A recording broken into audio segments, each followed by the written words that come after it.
believed that the Earth was the centre of the solar system and instead of the universe. By observing the sun during the day, it seemed obvious that the sun was moving around the Earth. Hello, I am one of the early humans.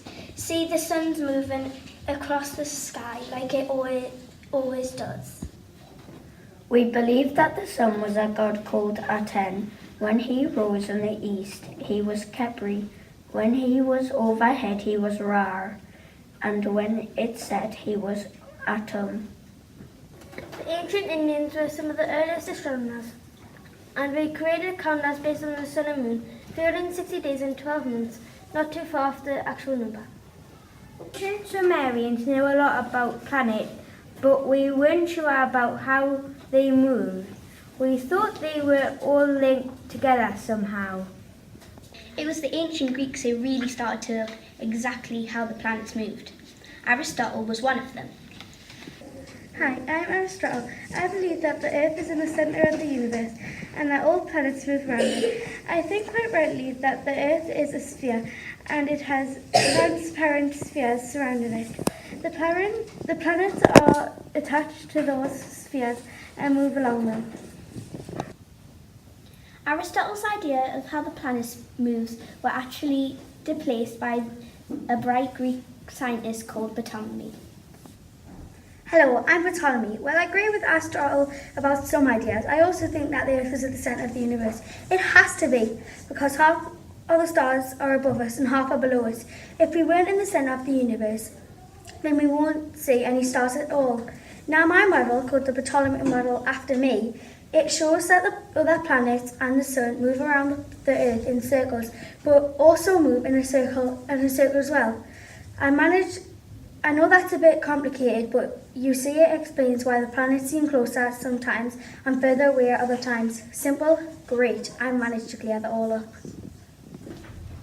This is a diagram of Ptolemy's planetary model.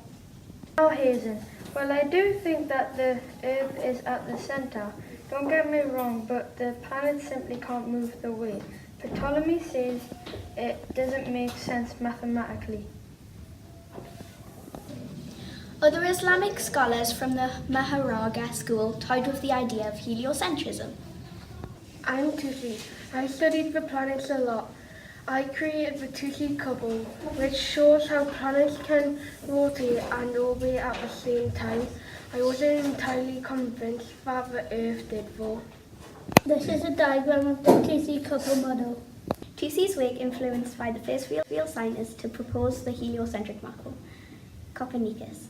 I'm Copernicus. I just didn't think Ptolemy's idea about how the planets moved made sense. It seemed that sometimes the planets looked like they were going backwards. I realized that it only made sense if the Earth was orbiting the Sun, and so were the other planets. If the Earth was moving faster than the planet on its orbit, then it makes sense that it might look like it's going backwards to see here on Earth. I used the Tusi couple idea to help me form a new idea about how the planets move. I think the sun is not the centre of the universe, but that it orbits around a point, that is. The moon orbits the Earth, but the Earth orbits the sun like all of the other planets. The sun looks like it's moving to us, but actually it is the Earth that is rotating that makes this appear true. Here is a diagram of Copernicus's planetary model. In Europe, most people followed the Catholic Church and they accepted the Ptolemaic model. Copernicus did not try to publish his work straight away because he feared the criticism he might receive.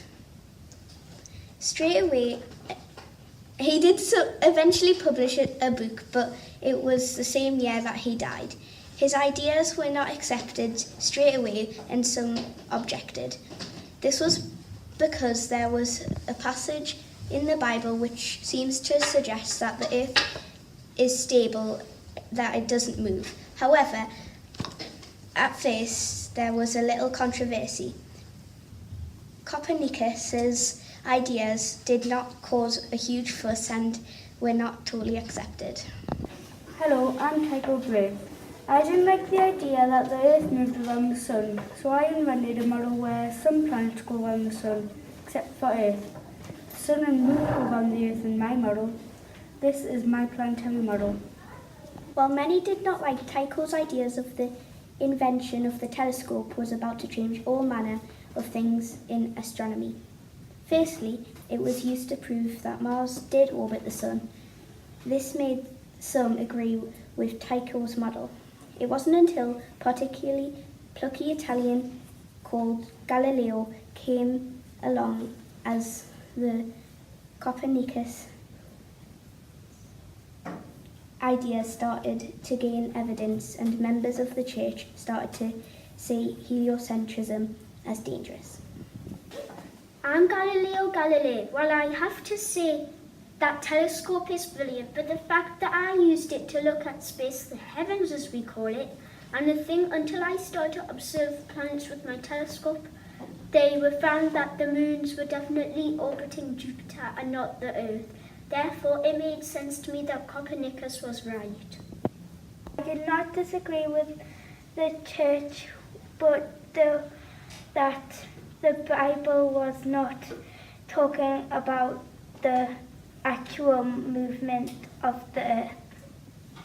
While the church was able to prevent Galileo from pursuing his ideas, this did not stop people in other countries using his findings to support Copernicus's